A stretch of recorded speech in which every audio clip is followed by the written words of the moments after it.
Arias.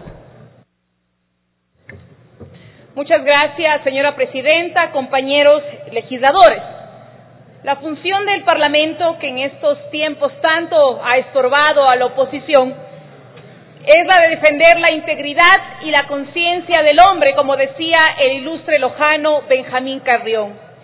Y es justamente esa integridad y esa conciencia la que nos convoca en este momento a unar esfuerzos.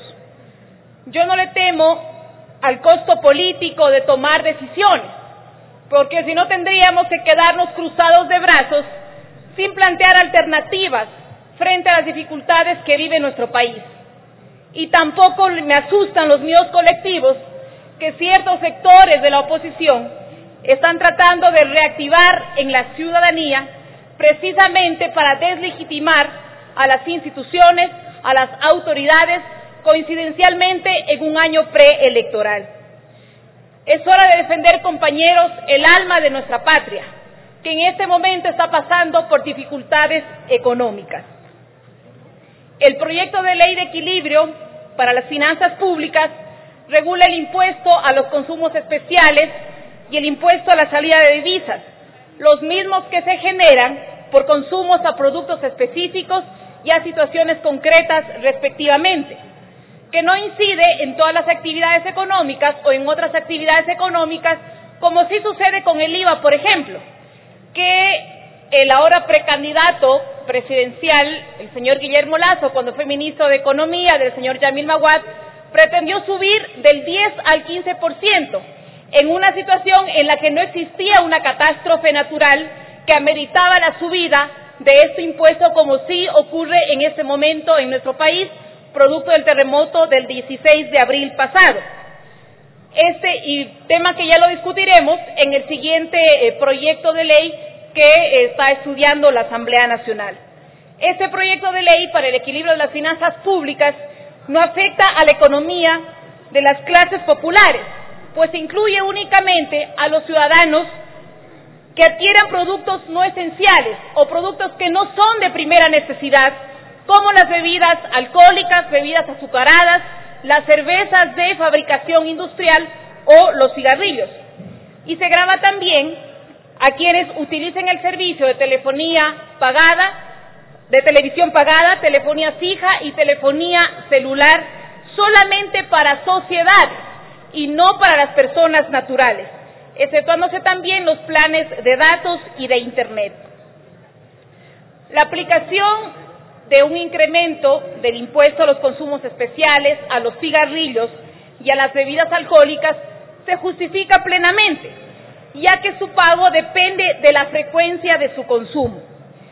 Si estos productos no se consumen, si es que no se fuma un cigarrillo o se no se toma un licor o una cerveza, simplemente no se paga ese impuesto. Pero si se lo hace de manera esporádica o de manera habitual, también se pagará el impuesto en ese grado. No obstante, es posible, por ejemplo, optar por una cerveza de producción artesanal cuyo régimen impositivo se mantiene.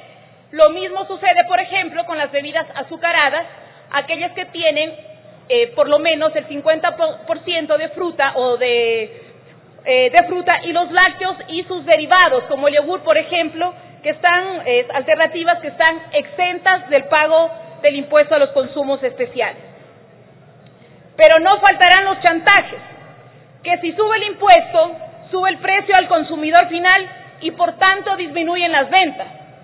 Y las filiales de grandes empresas multinacionales no podrán mantener sus ingresos ni tampoco sus ganancias, y por ello tendrán que disminuir sus costos despidiendo a sus empleados. Ese perverso discurso del chantaje que busca sembrar miedo en nuestra sociedad. En cuanto al impuesto a la salida de divisas, este se mantiene en un 5%, pero se regula una nueva base imponible para quienes deseen viajar al exterior con una cantidad en efectivo superior a los 3 salarios básicos unificados, es decir, $1,098. Y con ello se estimula la opción de que el ciudadano que quiera viajar al exterior pueda realizar sus pagos con una tarjeta de crédito y con ello garantizar que se queden los dólares en la economía nacional, precisamente para mantener y fortalecer nuestro sistema de dolarización que requiere que los dólares se encuentren circulando en la economía ecuatoriana. No sé si se acuerdan ustedes, compañeros legisladores, que hace unos días el señor Guillermo Lasso decía que es necesario asegurar la dolarización, fortalecer el sistema, trayendo dólares e inversión extranjera a la economía. Pero curiosamente, según revelan las publicaciones de la prensa independiente, hace todo lo contrario y saca el dinero de nuestro país invirtiendo en Panamá en un banco que es de su propiedad. Debería decirle al Ecuador que no cree en nuestro país, en las instituciones, ni siquiera en sus ciudadanos, pero sin embargo se vestirá de redentor para las elecciones del año 2017. Dice que representa a la gran familia ecuatoriana y que según este proyecto de ley, el incremento del ICE afectará la dieta del padre de familia humilde que se dedica a la construcción, dice él, que consiste en una Coca-Cola y 2 panes. Eso es indignante, compañeros. Y su receta para superar las dificultades económicas combina disparates de extremo a extremo, como pedir la renuncia anticipada del primer mandatario, la venta del avión presidencial o reducir la supuesta excesiva burocracia, que parece que no se ha enterado que ha sido focalizada en los sectores de la salud, la educación y la seguridad, que ahora precisamente, luego del terremoto, han permitido reaccionar rápidamente ante esta catástrofe que de a poco iremos superando. Pero para la oposición, todas estas medidas concretas para superar las dificultades económicas que protegen a las clases populares son tildadas como paquetazos. Paquetazos son alrededor de las 20 medidas económicas que entre 1981 y 2006 enfrentamos los ecuatorianos, que incluyeron el alza del precio de los víveres, de los combustibles, el transporte público, la energía eléctrica y el gas de uso doméstico, entre otros productos o servicios. A nivel tributario, creo que es necesario, compañeros, presentar con cifras, presentar con datos concretos qué es lo que ha pasado en este gobierno y en los gobiernos anteriores. A nivel tributario, por ejemplo, este gobierno no es el que más impuestos ha subido a los consumos especiales, como maliciosamente sectores de oposición quieren posicionar.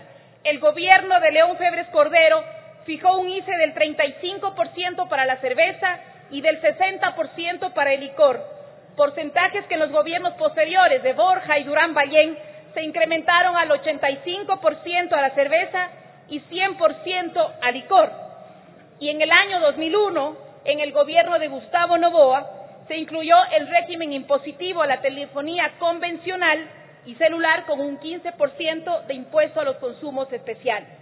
Por el contrario, la Ley de Equidad Tributaria del año 2007 fijó las tarifas de ICE para la cerveza en un 30% y para el licor en un 40%, muy por debajo de los porcentajes establecidos en los gobiernos anteriores.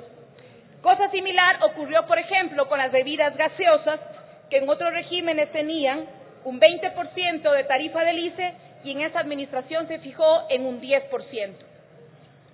Queda claro, compañeros asambleístas, que esas medidas se han adoptado en función de precautelar a las grandes mayorías y poder solventar las dificultades económicas por las que atraviesa nuestro país. Y finalmente plantearle una inquietud a la oposición, una pregunta a la oposición. ¿Qué medidas adoptarían ustedes para superar las dificultades económicas por las que atraviesa el Ecuador?